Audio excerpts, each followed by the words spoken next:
Hi everyone, welcome back to This Book Belongs to Pam. And this video is basically every single thought I've had while reading the Never After series by Emily McIntyre.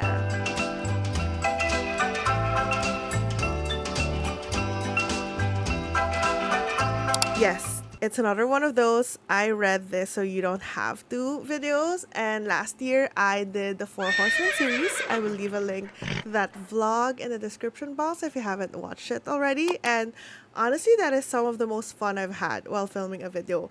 I think it has to do with the fact that I can just blurt out any reaction, any thought that I'm having while I'm reading a series, which is kind of like just having a best friend by your side and just being able to tell them immediately, This is what I'm thinking, and this is so funny. Oh my gosh. and this series is no different.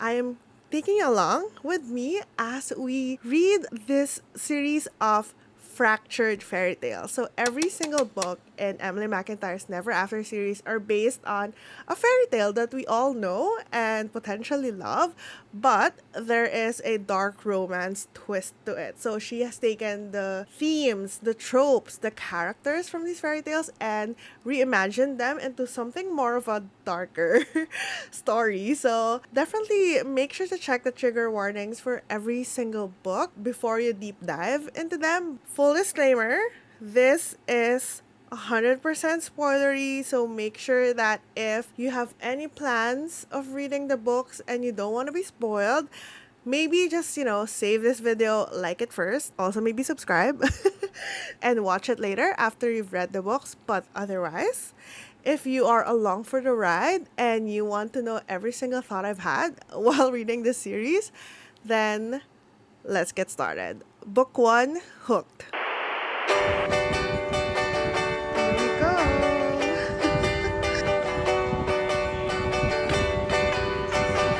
Wait, did Emily McIntyre name the male MC James Barry as in like the author of the original Peter Pan? Of course. Of course. Okay, we're really not going for subtlety here. The female main character is, of course, Wendy. Again, the name of the business, like the airline of Wendy's father, is Neverland, as in Neverland. Apparently, James is part of this big drug business. I guess he's the right-hand man of Rue, which is apparently a guy who saved him, which I presume is related to what happened with his uncle. And they are calling their drugs pixie dust. Emily McIntyre does not know subtleties. She just goes for it. And honestly, I respect that. I'm sorry, what? So Wendy slams into James / Hook's body because she's like a little bit tipsy from the champagne, and then she says, "Shit, I'm sorry." And then Hook just says, "Filthy words for such a pretty mouth." I'm like, what are you on? What the heck? Okay, calm down. It's been, I don't know, 23 pages. Like, calm the fuck down. Okay, this guy's imagination is a little out of hand. I mean, calm down, sir. Calm down. Sir, I just said calm down. What the fuck? He keeps calling her darling, and I know it's because, Wendy darling. It's kind of annoying. He keeps calling her darling. Like every other sentence, he says darling. Let me just do a quick search. So James goes to the cafe where Wendy works at. There's this whole incident with the rude customer, whatever, that's done. And then he asks her out, like, what time do you get off? You're going on a date with me tonight? He's being very pushy. Wendy's like saying no, blah, blah, blah. And Wendy even says, like, what's her name? And he says, James. So she says, Wendy. He kisses her hand. And then he leaves. He was so pushy about a freaking date, and it's like they just forgot about it. I don't know why I found that so funny. Ew, Wendy, why would you think of your, like, girlfriends this way? Ripe and ready for the picking? Like, I know you're not, like, super close to them, but, ugh. Okay, one of her friends, this Maria girl, is such a bitch. I don't understand why she's so awful to Wendy. I hope there's some kind of like reason, no matter how small, because at least we know why she's doing that. Because other than that, I don't know why. It's just another one of those girls hate girls kind of like dynamic that I don't like if there's no reason for it. This James guy is just so fucking extra. Hello, it is the next day. I am at page 80 of Hook. I can't with Emily McIntyre's very unsubtle references to the fact that Hook is a pirate in the actual Peter Pan story. Hook lives in a boat, a yacht if you will. He has a first mate, aka house help, named Smee, and he calls him first mate. Really, this smut scene came out of nowhere. I mean, I know that something was gonna happen because obviously they were alone in their yacht, they're having dinner, they're making innuendos. But this came out of nowhere. The way that Wendy acted here felt very out of character for her. I'm not super like invested in the fact that they're already like grinding each other. Like she's already on top of him, basically dry humping him.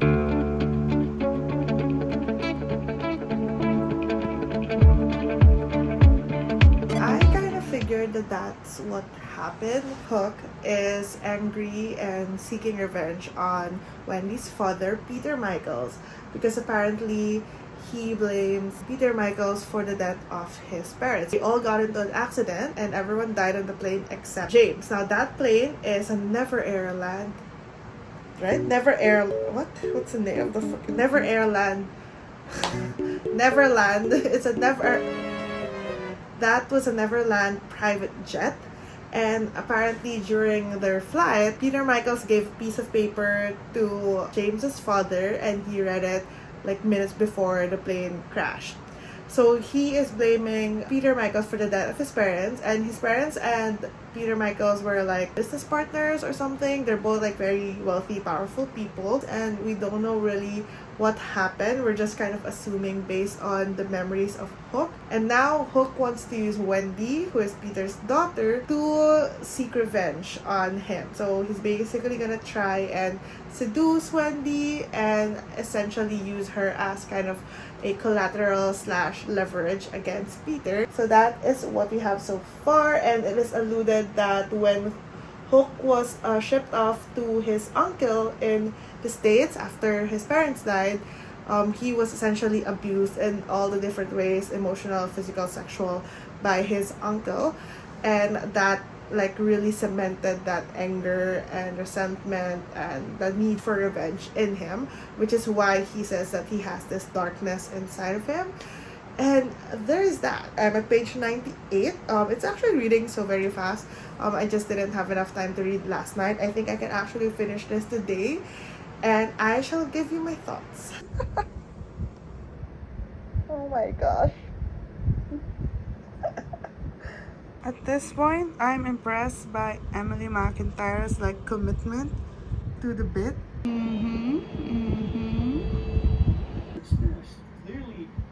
Girl, you don't know this man. You just said like 2 chapters ago that you know nothing about him. Okay, I look rough. Anyway, let's do a recap. So James found that Rue was killed brutally. He suspects that Wendy is in on it with his father Peter because he feels like Wendy distracted her when he was supposed to be with Rue to this meeting, and now Rue is dead, right? So now he's so angry at Wendy, he kidnapped her, drugged her, essentially is now using Wendy's brother John to blackmail her into doing whatever he wants. They are now going to be attending this private function where they are guests of honors and Peter is going to be there.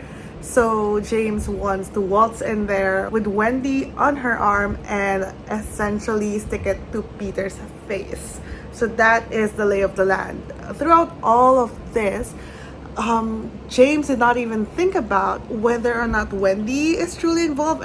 He's just so consumed by his hate, by his anger, by his grief, and now he's this like villain that is just making Wendy do shit. I don't know how they're gonna resolve this. I don't know how Hook is gonna come back from this and end up with Wendy, because then how? I mean, granted, their relationship was like, I don't know, 5 days or even less. There wasn't really anything there of substance. It was like more of like gut feelings and lust. So maybe there is space to get to know each other finally. I don't know. We'll see. I'm finishing this tonight. This freaking Tina Bell, the secretary slash new girlfriend slash business partner of Peter, it has like the weirdest sort of timing. So in this function, Peter finally saw Wendy. They're angry at each other for all of their issues, and they're obviously like almost shouting at each other, making a scene. And eventually, Wendy says that she has nothing more to say to her father, and then Tina cuts in with, So, how did you two meet? "Fucking finally, Hope, for all of your posturing that you are this badass guy who knows everything, like, this was so obvious." Wendy over here trying to justify and rationalize all of the shitty things that's happening to her because of Hook. Oh, they're so cute together. Okay, I am at page 251, and I am 99% sure that Smee has something to do with all of the things that are happening to James, like the sabotage and everything. I have this feeling. I don't know what else is gonna happen. Like, I'm sure there's gonna be this big action-packed, plot twisting reveal thing happening at some point, but so far everything has just been like smooth sailing. Like, all of the issues that pop up has been resolved. Yeah, so there's that. I just finished reading Hook by Emily McIntyre, book 1 of the Never After series. Let me just catch you up with everything else that happened. We find out that Smee has been the mastermind all along. He is the one known as Croc, which used to be Hook's uncle's drug underworld name. Tina, the assistant, Tina Bell, I can't read her name. Tina Bell kidnaps Wendy under the guise of meeting up with John, her brother. Takes in Wendy and then brings them to Cannibal's cave, and they meet up. Everyone meets up there, like Peter with Tina, with Wendy as a hostage, obviously Smee with his boys, I suppose, and then Hook with the twins. We find out that Smee is working with Starkey, who betrayed him. In this like forest confrontation thing, we find out that Smee is actually Hook's cousin, so Hook's uncle's son. So he's taking revenge for the fact that Hook killed his father. So it's essentially like what Hook is trying to do with Peter, using the one they love to hurt them. So in the case of Peter, Hook was trying to use Wendy, but apparently Peter doesn't really care all that much. In the case of Smee, he's using Wendy again to get the Hook, and that is a lot more effective because Hook is actually in love with Wendy. Hook kind of gives up, because they're gonna kill Wendy, whatever. And then Tina, who is randomly hiding behind some rocks or whatever, suddenly shoots Starkey. So Peter was able to shoot Smee. So now, like, 1/3 of this weird meetup is gone. So we now just have Peter, Tina, and then Wendy, and obviously Hook. So with this whole situation comes this whole monologue, and then Peter finds out that Hook's name is actually James Barry, and he recognizes the name, and he tells Hook that he resembles his brother. So on this day, Hook finds out that he has a cousin and a brother.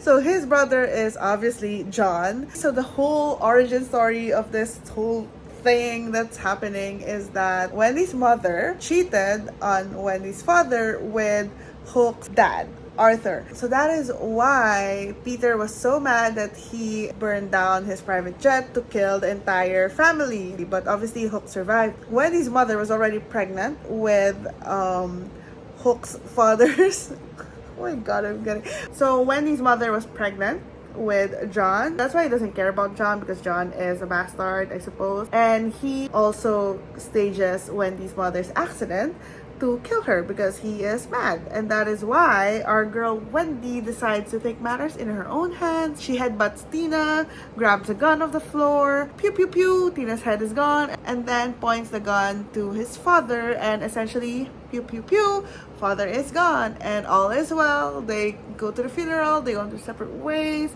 He lives with his brother and his boyfriend, Hook, in the yacht, and like, it's giving Miss Cassie Claire, well, not really, but you know how weird it is that she is with Hook, and basically his stepbrother John is Hook's stepbrother as well. They live happily ever after. And that is Hook by Emily McIntyre. The thing that I don't like about this is that everything was just so quickly resolved. Like, Wendy just, you know, forgave Hook for everything. No harm done. I don't know, maybe that's just true love. You just forgive him for everything that he has done without a single explanation. It just, like, literally no time has passed and they have already made up. This whole plot with the new croc and whatever just suddenly came into play and then was very swiftly resolved. Like, he is a new freaking drug lord and he comes to this meet up with no backup. This whole thing is ridiculous, but that is even more ridiculous. It ends just like that because he didn't bring backup to cover his back. That is just so stupid. Okay, that ends Hook. I have so much more to read, so I'm not gonna dwell on this one. Hi everyone, good morning. It's almost been a full month since I finished reading Hook by Emily McIntyre. I had to put a pause on this project because I was doing Magical Readathon, and now it's still April, so it's still Magical Readathon month, but I have fully completed everything that I need to read for that readathon, so I'm doing pretty good. And now I can actually continue this journey of reading the Never After series. The next book is Scarred, and this is quite different. I believe this is a Shakespeare-inspired one. I think it's inspired by Hamlet? I'm not quite sure. Yeah, I think it's inspired by Hamlet. That's the quote that's in the front of the book. I do not really have a good understanding of what Hamlet is about, so I wouldn't really be able to like put two and two together in terms of the references. But I have a feeling that I'm gonna like this one so much more than Hook, just because of this different setting. We're going back in time in terms of the setting, and that's always fun. Hopefully it's good. It's 337 pages, so it's not super long at all. Today is Monday, and I am dedicating this entire week to this series. Like, I will finish the series this week. I actually have a trip to Cebu, which is an island here in the Philippines. In about 2 days, I'm going with my best friend. We don't have an agenda. We're just gonna be there to go to cafes, eat, whatever. So I will be doing plenty of reading during that time. I'm excited, and I hope that this is good. I just want to have a fun time. I want it to be entertaining. So yeah, hopefully this is that.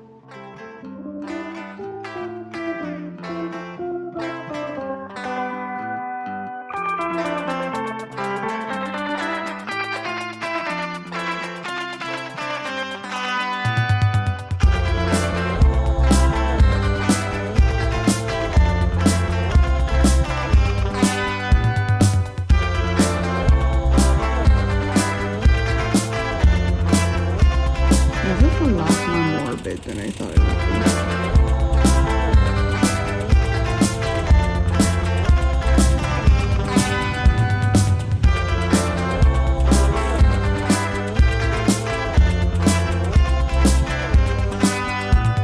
When I found out you could fall out of love, I was so distraught I couldn't eat much. I stayed home alone, I stayed in my bed. I was just waiting for you to walk away. Is this gonna be like an obedience kink or something? Hi everyone. So I am currently reading Scarred by Emily McIntyre. I am at page 78, which is around 22%. So I think I kind of know what's going on to be able to tell you what this book is about. This is like a reimagining, or it's inspired by Macbeth by Shakespeare, but I haven't really read that, so I don't know what it's about. So we are in this kingdom called Gloria Terra, and we're kind of following the king's brother. So the king, he's newly ascended, their father just died, so he just became the king. And then his brother, the prince, is called the Scarred Prince because he's kind of like the outcast, kind of very rebellious. He has tattoos all over his arm, and it's something that's not super common. And then he also has scars in his face, like I think it's from his hairline, his like cheek and stuff. So we're not sure yet how that happened, but yeah, so we're following him, and it's obvious that he doesn't like his brother. He doesn't like the people running the kingdom. He's kind of like the naughty prince, so he's like going out in town, drinking, smoking, all of the unprincely things. And then we're also following Sarah, who is the new queen consort. She comes from like a well-off family, but definitely not royalty. But she has been chosen to become the queen consort. I think it's because her cousin is the king's advisor, so maybe that's why she was able to get this job. So she's to become the new queen, get married to the king. But obviously Tristan and Sarah has this like tension thing going on. They've just been like running into each other every single day, having this tense conversation, like, you know, pushing each other to the wall and blah blah blah. And obviously Tristan likes that, and he seems like he has a kink for like obedience, so he likes that she is very defiant, so he kind of wants to make her obedient. So I guess that's the trope that we're gonna be seeing in here. So this book is actually quite good. It's a lot better than Hook so far. Like even the writing, I felt like it was written by two different authors, because this one just feels a lot more immersive, and the writing itself feels like it's really set up to be a very exciting and interesting read, which is nice. There is this plot of like a rebel faction trying to take control of the monarchy, and we already know at this point that it's Tristan that's leading this rebellion. We don't know yet how he's gonna do that, and we don't know what happened to him, what happened to their father, the previous king, because it seems like he didn't like die peacefully from illness or whatever. So there's a lot of like layers going on, and it's super interesting so far. I wish I could see a little bit more of Sarah, because every time that we get to her POV, she's like portrayed as this very defiant girl, but she's always getting caught by Tristan, so we never really get to see her do things, because the moment that she starts to do things, she runs into Tristan and things get heated and whatever between them. So yeah, so that is the 78-page update, 22% update. It's not as like ridiculous and cringy as Hook, so there's not much that I can like really film, but I'm just really enjoying the story so far. Hook from the first book had a lot of like violent thoughts, but he never really acted out on it. He just always thinks of it, like imagines it. But this guy, Tristan, he's literally stomping the side of the head of the soldier until it's like fully crushed. You are in the church. This is giving me flashbacks of Priest by Shara Sewell.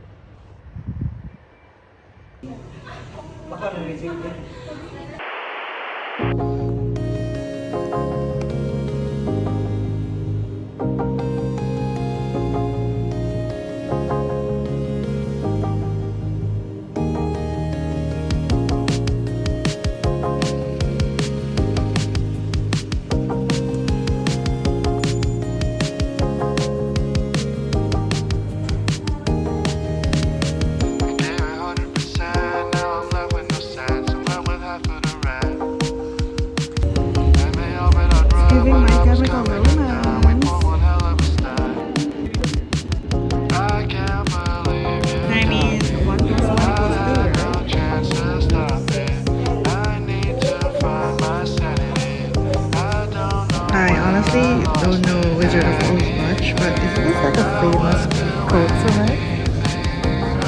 Does Emily McIntyre just love Jade Green Eyes? Because I remember that Tristan from Scarred also has Jade Green Eyes. I think this is my first face-to-face update since I started reading Wretched, and they're now reciting poetry at each other while having sex. They're giving If We Were Villains a run for their money, and I get it. It's so...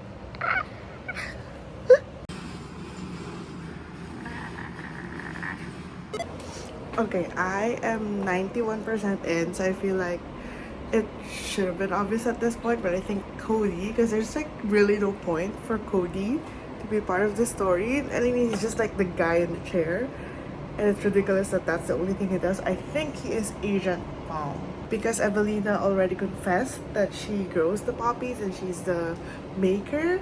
Now they have their case. So yeah, I think he's Agent Palm. Yep, I was right.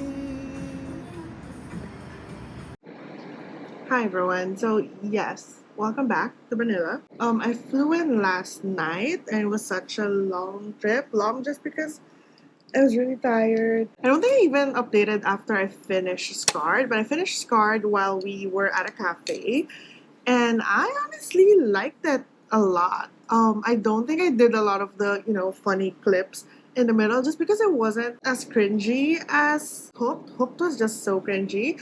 But this one, it was quite fun. There was like a good tension between Tristan and what's the girl's name? I'm getting them all mixed up. Sarah, yeah, Tristan and Sarah. I really enjoyed their relationship. I enjoyed all of the subplot that was going on. I guess my only note, which I am noticing that is going to be prevalent in Emily McIntyre's other books as well, is that she likes it when men press up against women in like corridors and alleyways and stuff, like pushing women against a wall and just like getting all up in her face. She likes that scene a lot. It happens so many times. Other than that, it was actually really fun to read, and maybe it's because I'm not as familiar. Also, I keep saying Macbeth. This is not a Macbeth inspired novel. It's Hamlet. So maybe that's why I wasn't cringing so hard. And now I also finished reading Wretched just today. So Wretched is the third book and it is inspired by The Wizard of Oz, which I also do not know. Like, I have never fully watched The Wizard of Oz. I don't know the full story. So I don't know who's the villain. I don't know who's the protagonist in the source material. So I did not put two and two together. I just know Oz. So I read that, finished that this morning, and that was also fun to read. It kind of reminds me of the Mindfuck series because of the whole DEA agent and the the person behind the drugs. They're the ones that gonna get together. They're the ones that paired up. So I think it reminds me of that. I think if I were to rank them, definitely Hooked will be the last, Scarred will be first, and then Wretched would be the middle. That's my ranking so far. And with Wretched, I thought it was a little bit corny. Actually, a lot corny. It was good in the beginning. It's like classic enemies to lovers. Kind of similar to like It Was a Bet All Along, except that it was, a case all along. The thing that really turned me off this book was that when they started reciting poetry while they were having sex. And I was like cringing so hard at that part. I don't know how that relates to The Wizard of Oz. Is there a lot of poetry in The Wizard of Oz? But yeah, now I am gonna be reading the next book, which is, I believe, Twisted. And I think it's, if I'm not mistaken, it's an Aladdin one. So that would be interesting because I know Aladdin, I love Aladdin, and we'll see if that will, mess up my enjoyment. I don't know. But yeah, I am eating dumplings and watching some booktube, catching up, and then I will start reading again.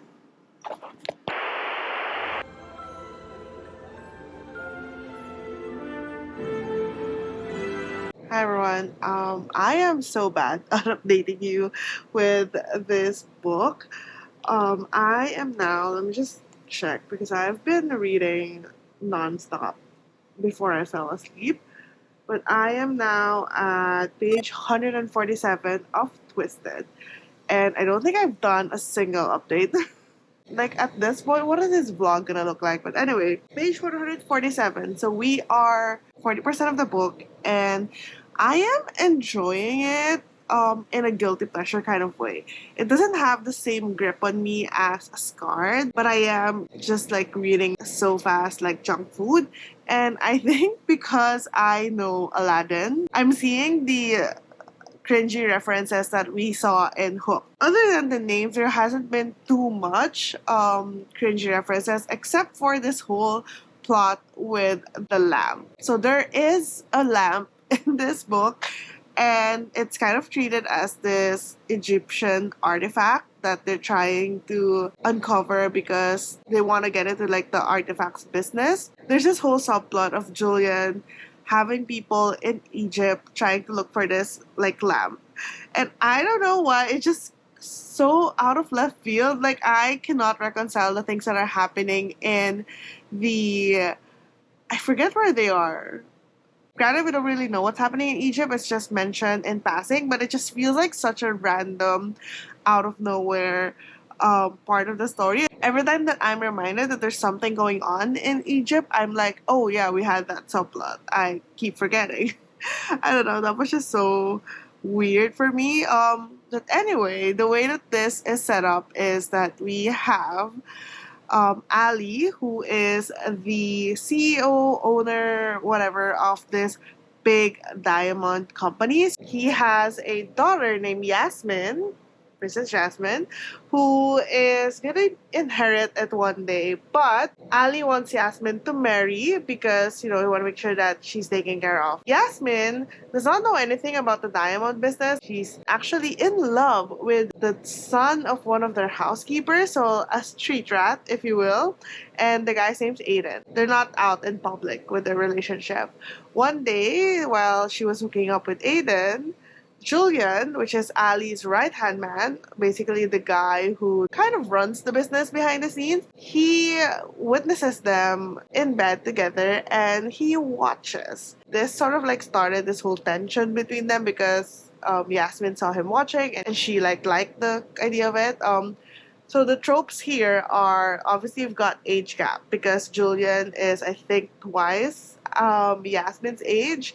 And then they are going to be forced to marry each other because Julian presented it as this way for Yasmin to not have to be forced into a marriage with like some rando and eventually be together with Aiden because Ali, Yasmin's father, is dying of lung cancer. So when he dies, she's gonna inherit everything and she can do whatever the fuck she wants. But what Julian wants is for her to inherit everything, sign everything over to him, and then she can do whatever the hell she wants or be with whoever she wants. So that is sort of like the deal that they have going on. I am at the part where they've already announced that they're gonna marry each other and Ali has already given them his blessing.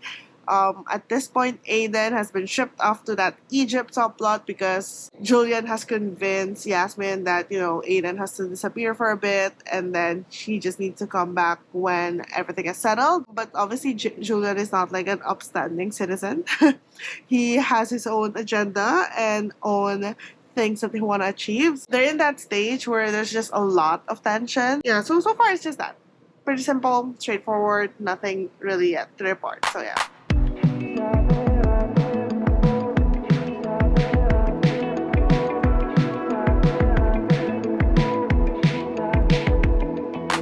Living under mama's skirt, so she would never get hurt. Held tight by daddy's arms, so she could Hi everyone, I haven't been updating you as much. I honestly don't feel pretty good today. I think I caught something in the plate.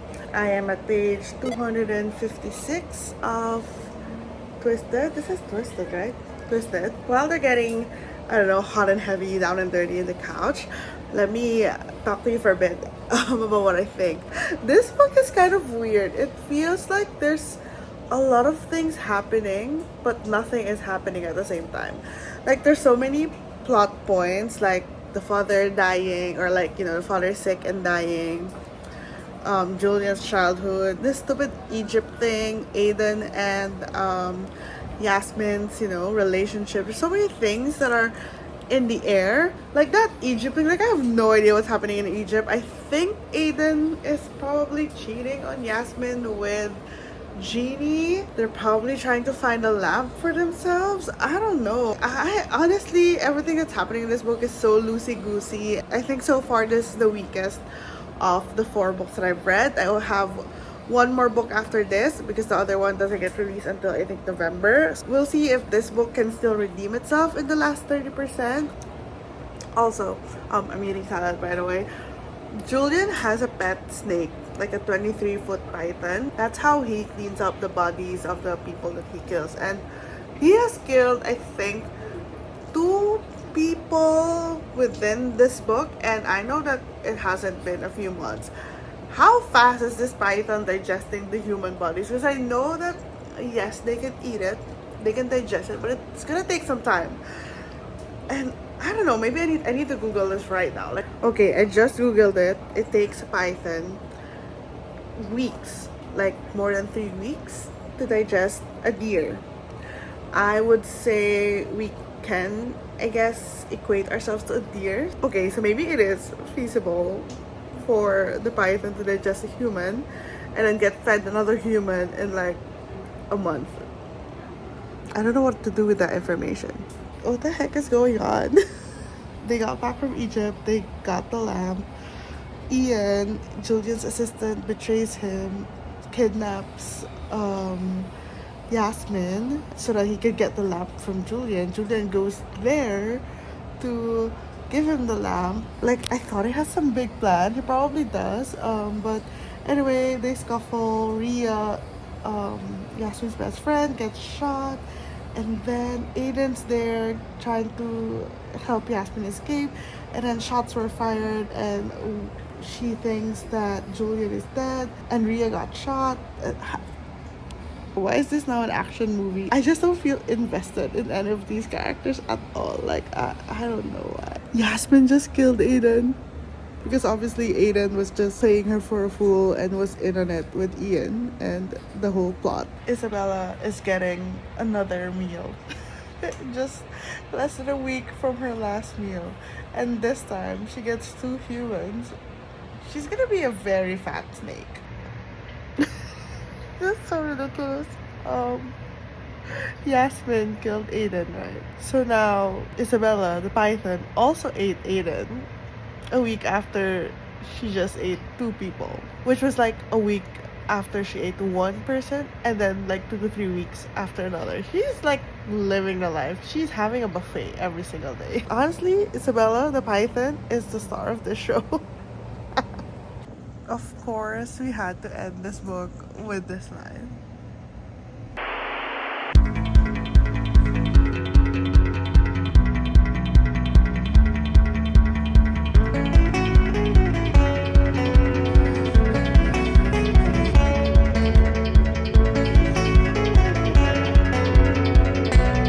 Everyone, I am sick today. I took a day off work because I have been sick since last night, and I think you can hear it in my voice. I'm congested, but anyway, I am reading Crossed, which is the 5th book in the Never After series, and it seems like we're following the priest in The Hunchback of Notre Dame. I honestly do not remember much from that story.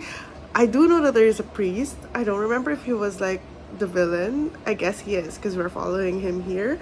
And I am just at page 5, and it is shaping up to be a very dark story. Cade, the priest, he hasn't been introduced really as a priest, but you know, there's like references of his collar. He was going out, he saw a sex worker, and he went inside the girl's house, and now he's gonna kill her because he's saying that the devil is within you. So he starts to strangle her, and that's when he feels turned on. So this is like starting off really dark. This could be the darkest book out of the 5 that I've read so far. This is giving Priest by Sarah Simone a run for its money. Am I ready for this? I think I am, but scandalous. Are we supposed to feel something for Father Cade because he just let a homeless man inside the church who's like freezing outside? He just let him in to sleep the night right after he just strangled a sex worker to death. Of course.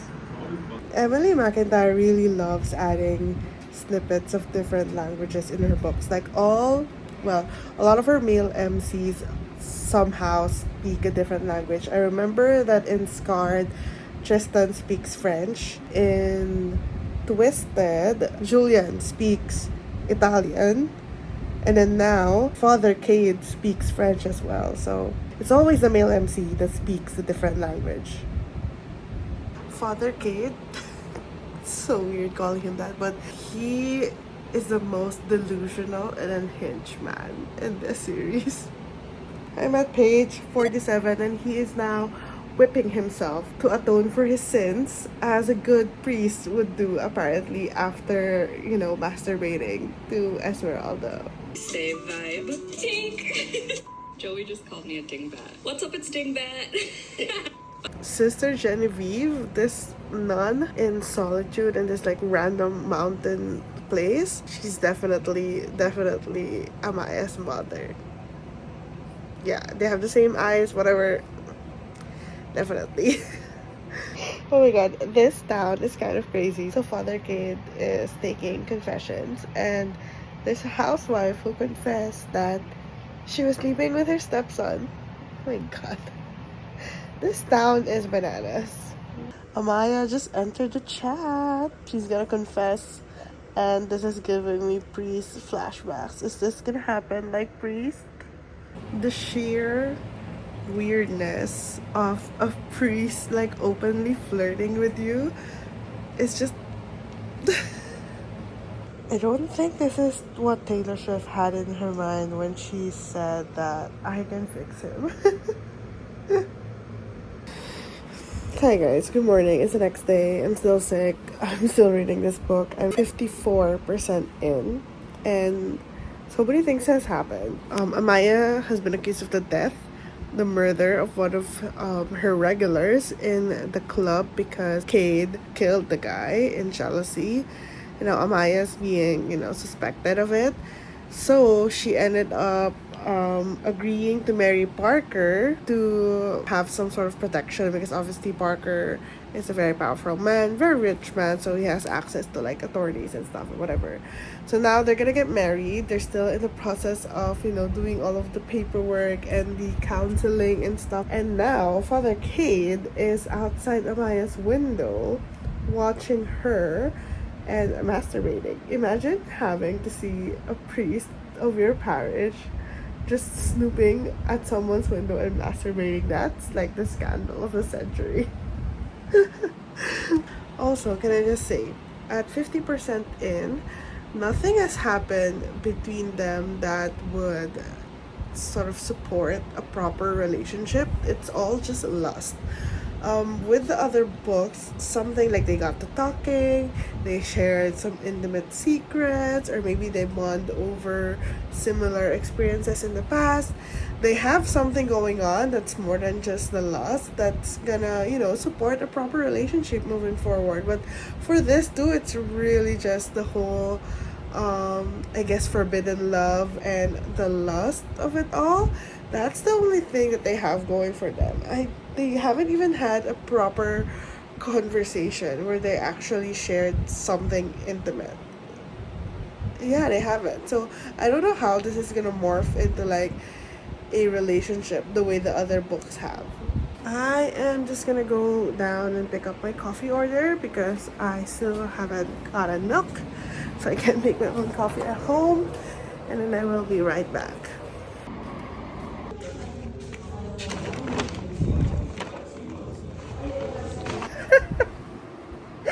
This is definitely the funniest scene in this entire book.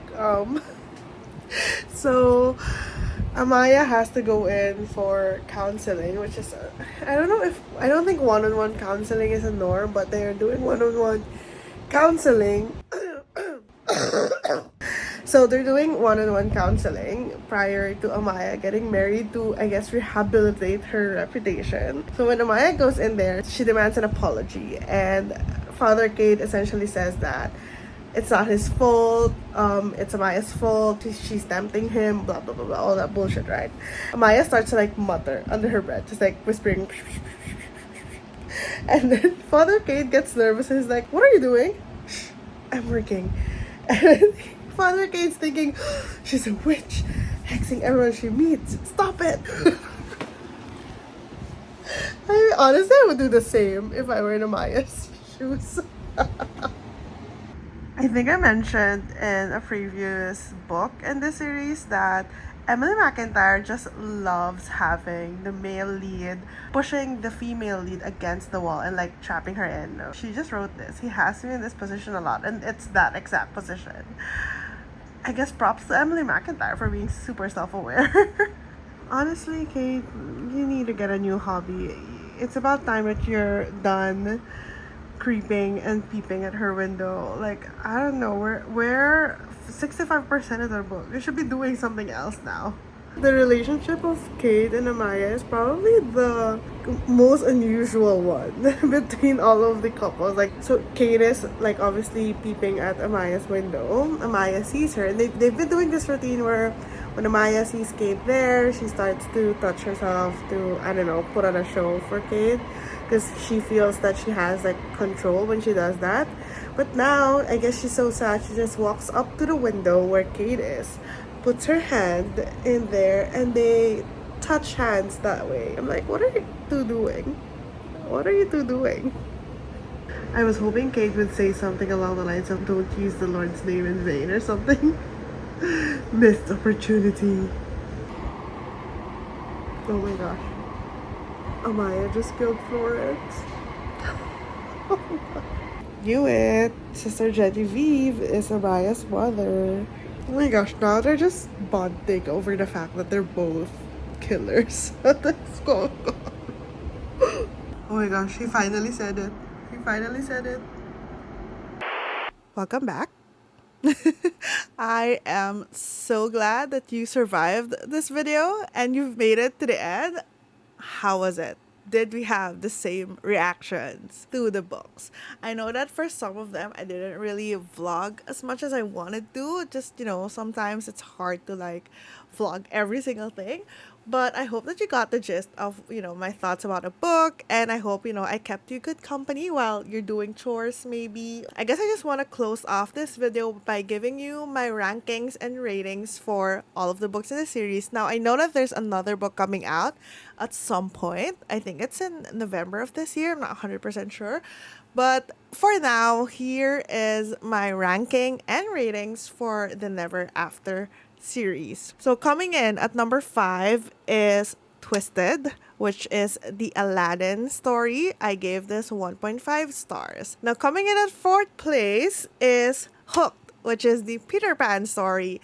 I gave this 2 stars. First book in our top 3 is Wretched with 3 stars. Our silver medalist, top 2 of the Never After series, is Scarred, which is the Hamlet story, and I gave this 4 stars. And the number 1 for me, which is surprising, I mean, you already know what it is. It's Crossed, which is the Hunchback of Notre Dame. This is very much, toe-to-toe with Scarred at 4.25 stars. So yeah, that is it. Those are all my thoughts, reactions, feelings towards the Never After series. If you like this video or if you have your own reactions, let me know in the comments. I would love to read them, and obviously I will read the next book when it comes out.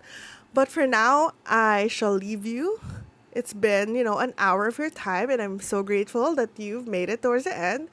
And I will see you in the next video. Bye!